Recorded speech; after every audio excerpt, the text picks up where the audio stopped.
Hello and welcome everyone to another episode where we share information on mental health according to the African context. I am a practicing clinical psychologist who works here in Kenya.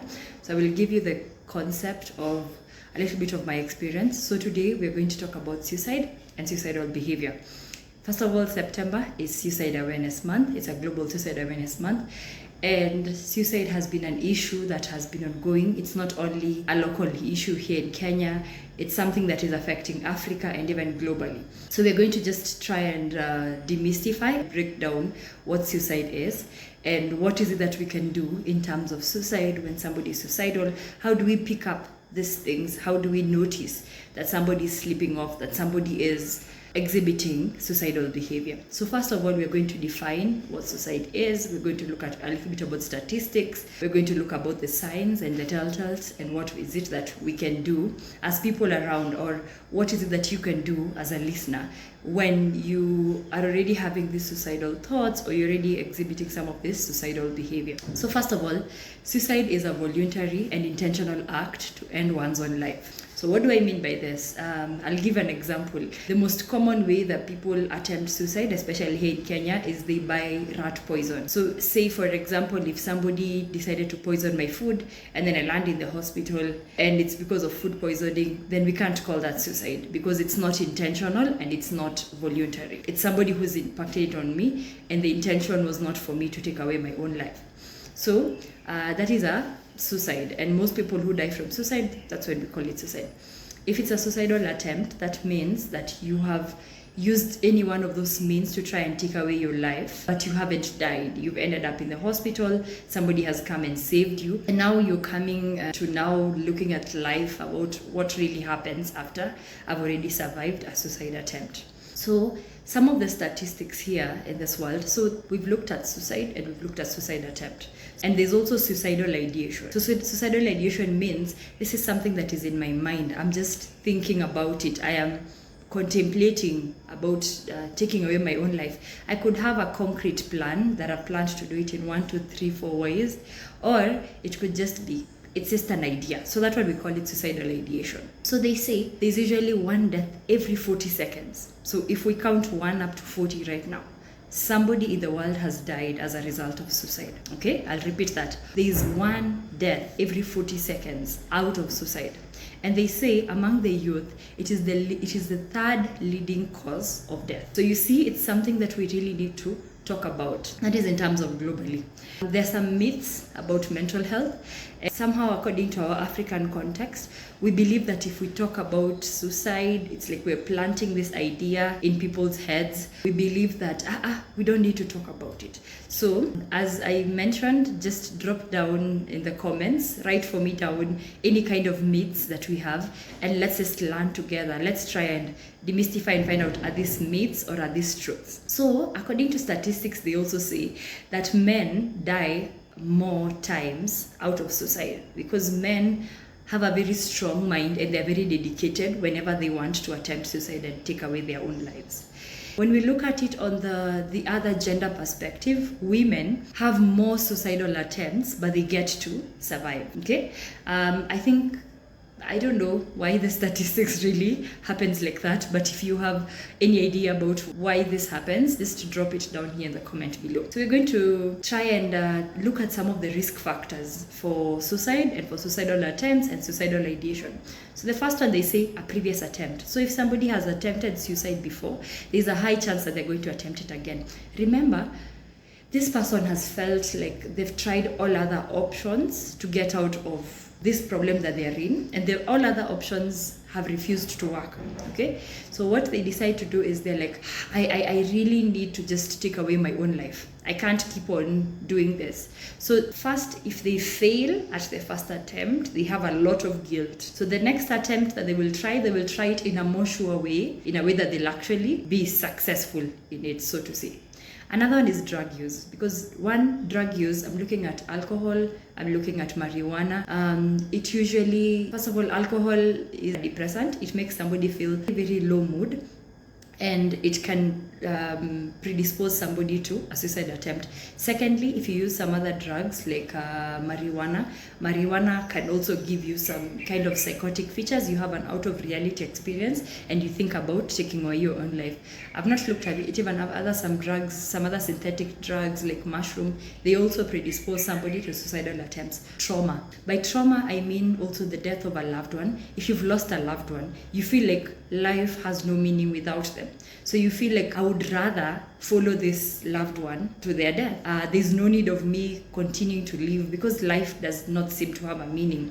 Mostly for spouses and people who lose their children, or even other traumatic events like you've seen the death of somebody, you've seen somebody dying. If you're maybe a refugee, you've seen somebody dying. That would really predispose you to a suicidal attempt or a thought. Chronic pain. When you're in so much pain, especially from a chronic illness, and you're just thinking, I think life has no meaning, and I think it's just better for me to just take away my own life. It's maybe death will take away this pain. I know it's such a dark way of thinking about it, but death will take away the pain, and maybe that's so to speak. I'm also looking at it in terms of chronic illness, and in chronic illness, allow me to narrow down on HIV and AIDS. So with HIV and AIDS, most times at the hospital, we tell our patients, you know what, with HIV and AIDS, if you withdraw from medication, you're going to die. Looking at it in the African context, if you take away your life, there are some taboos or there are some rituals that are done because they want that behavior or that spirit to go and never come back. So what they do is, I don't want to die and be told that I've died from suicide, and there's this unbearable illness, and I've been told by the doctor that if I withdraw from medication, I'm going to die. So what do? I withdraw from medication that is sustaining my life, and hence that is a kind of suicide. But in my eulogy, it's going to be written, cause of death is maybe HIV, or just this illness, or maybe not even HIV, just some other kind of illness, and maybe not suicide. Some of the mental illnesses like depression, when you get very, very depressed and you're not getting treatment to it, you could attempt a suicide on your life. Schizophrenia, because schizophrenia is a chronic illness that presents with psychotic features where you start seeing things, you start hearing voices, you hear voices that instruct you to take away your own life. Availability of means to commit suicide, I'm looking at it maybe in the people in the health professional. You know that this medication, if you inject it in your system, you're going to die. That's an availability of a means. For police, if you have a gun, so you can already use the gun to take away your own life. So even in terms of stigma, look at the Islam beliefs that death is haram, that it's something that is wrong. Look at Christianity, you go straight to hell. And look at the traditional African society and how the rituals are. In some of the cultures in Kenya, they'll say it's an honor, as I mentioned in the previous video, it's an honor for you to have your body sleep within the home, within the sitting room before the day of your burial. So that day they won't even do that. They will bury you at night. They will you have to be exited through the door. So this time you're exited through either a window or they make an opening from the wall just to make sure that that spirit goes and goes. Your name, if you're a parent and maybe a male parent and your children have your name, your children's name is taken away. So your children are no longer known as, let me give an example like Malinga. If this is Malinga's family, nobody else will be called Malinga, and so that you're gone and you're forgotten. And nobody wants that. Nobody wants to die and be forgotten. When there's no support system, when there are no people around you to help you during a difficult time, you're going to say, I think there's nothing for me to live for. If there's a family history of suicide, then it's normalized. It's like, you know what, it's normal. My uncle died from suicide, so I can actually also do it. So what are some of the warning signs? What is it that we can look out for and say, I think this is something that this person could be having a suicidal thought? One, risk-taking behavior. Risk-taking behavior if they're driving too fast, if they're walking around corridors where they know that it's dark and something can come upon me. Remember, not all suicidal behaviors are going to look like they're intentional. So somebody might decide to walk in a dark alley and say, I don't think a thief will attack me here. Or if they attack me, the cause of death is going to be that I was attacked by robbers and I died. So there's also withdrawal from people. When they pull away from social settings, they're no longer sitting together with other people, they're no longer taking part in activities that they used to take part in. Withdrawal in interests and in social settings that used to give them happiness. Giving away valued possessions. Somebody can give away all their property from the house. Somebody can give away everything. So that is mostly, it could be a sign of suicidal thoughts, suicidal behavior, suicidal attempt. Sometimes suicide can mask itself as somebody looks like they're very, very happy, like they're very, very energetic.